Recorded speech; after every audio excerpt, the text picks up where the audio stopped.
mempresentasikan tentang bahasa Indonesia. Jadi saya akan menjelaskan tentang majas. Apa pengertian majas? Majas itu adalah disebut juga adalah bahasa kias atau gaya atas bahasa, yaitu dia menyimpankan berbagai bahasa. Terus ada juga jenis-jenis majas. Jenis-jenis majas itu ada berapa macam, yaitu ada juga majas yang mengandung unsur bertentangan antar suatu yang menyatakan situasi dan sesungguhnya. Terus itu sekarang tentang hiperbola. Hiperbola adalah majas yang mengandung pertanyaan atau pemilihan dan besar-besaran peristiwa. Contohnya misalnya tubuh wanita itu kurus kering setelah suaminya meninggal. Terus majas litotes. Majas litotes itu apa? Majas litotes itu adalah merupakan majas yang digunakan untuk mengurangi suatu malusan atau pengecilan satu peristiwa yang kenyataan. Contohnya misalnya datanglah ke Gunung Karni. Terus majas ironi. Majas ironi adalah majas yang menggunakan kata-kata bertentangan tentang peristiwa sesungguhnya yang bermaksud menyindir secara halus. Contohnya misalnya pagi benar engkau bangun ini, baru pukul 11.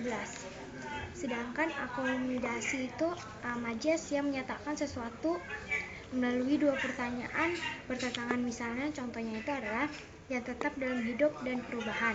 Ada juga majas perbandingan. Majas perbandingan itu adalah majas yang membandingkan antara sesuatu akan dinyatakan oleh sesuatu lain. Misalnya personifikasi, metafora, perumpamaan, alegori. Pertama saya akan menjelaskan tentang personifikasi. Personifikasi itu adalah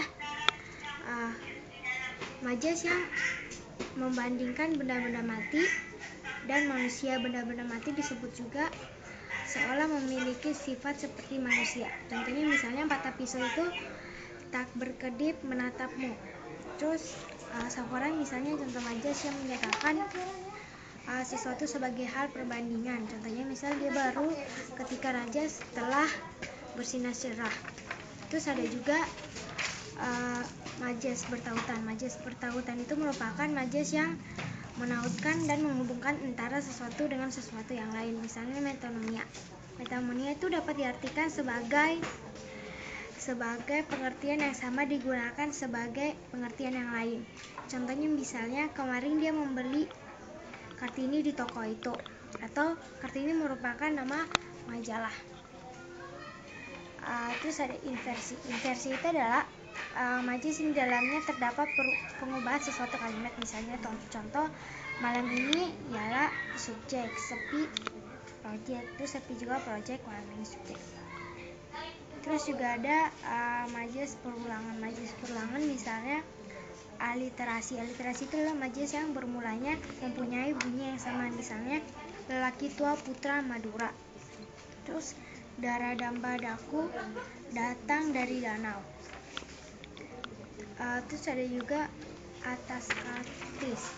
Itu adalah majas yang mengandung ulangan yang sama tetapi maknanya berbeda-beda. Contohnya misalnya kaki kanan laki-laki itu terluka karena dihajar oleh kaki tangan musuh. Sekian presentasi saya tentang majas. Terima kasih.